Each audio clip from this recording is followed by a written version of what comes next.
कैसे पहचाने, क्या बेटा, कैसे पहचाने, ये आपकी है। कैसे पहचानेंगे आपके कोई भी त्रिभुज न्यून कोण है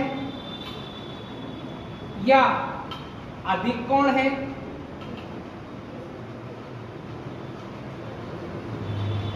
या बेटा समकोण, ठीक है। ध्यान दो, मैंने जो अभी आपको थ्योरम बताई थी उन्हीं थ्योरम पे बेस्ड की थ्योरम।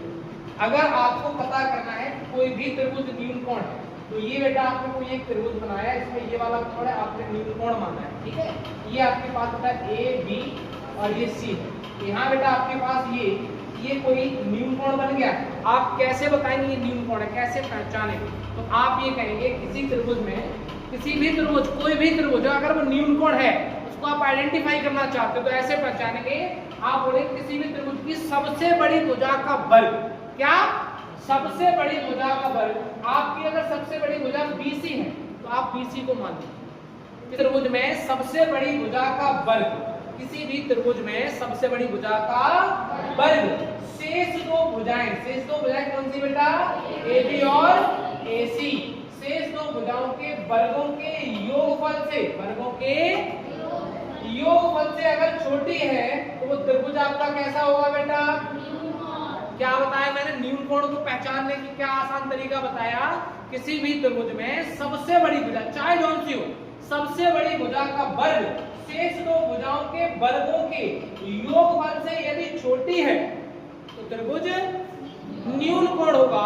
इसी का जस्ट रिवर्स कर दीजिए, अगर आपके पास में ये कोई अधिक कोण त्रिभुज है तो आप इसमें क्या करेंगे, सबसे बड़ी भुजा आपके पास जो भी हो, इस सबसे बड़ी भुजा का वर्ग, अधिक कोण में आप क्या बताएंगे, किसी भी त्रिभुज में अधिक कोण के सामने या सबसे बड़ी भुजा का वर्ग, किसी भी त्रिभुज में सबसे बड़ी भुजा का वर्ग शेष दो भुजाएं AB और बेटा AC, शेष दो भुजाओं के वर्गों के योगफल से यदि बड़ी है तो त्रिभुज कैसा होगा बेटा, अधिक।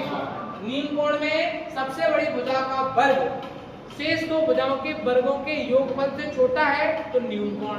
अधिक कोण के लिए क्या है, किसी भी त्रिभुज में सबसे बड़ी भुजा का वर्ग शेष दो भुजाओं के वर्गों के योगफल से बड़ा है तो अधिक कोण। और बेटा समकोण में आप बिल्कुल आसान तरीके से बता सकते हैं कि किसी भी त्रिभुज में सबसे बड़ी भुजा का वर्ग शेष दो भुजाएं, शेष दो भुजाएं बेटा कौन सी हैं आपके पास में, AB और BC, सबसे बड़ी भुजा का वर्ग शेष दो भुजाओं के वर्गों के योगफल के बराबर है तो त्रिभुज आपका कैसा होगा बेटा, समकोण होगा। सबसे बड़ी भुजा का वर्ग शेष दो भुजाओं के वर्गों के योगफल के बराबर है तो, अगर सबसे बड़ी भुजा का वर्ग शेष दो भुजाओं के वर्गों के योगफल से छोटा है तो, शेष दो भुजाओं के वर्गों के योगफल से बड़ी है भुजा तो, क्लियर है कि नहीं, तीनों ही कर लेंगे।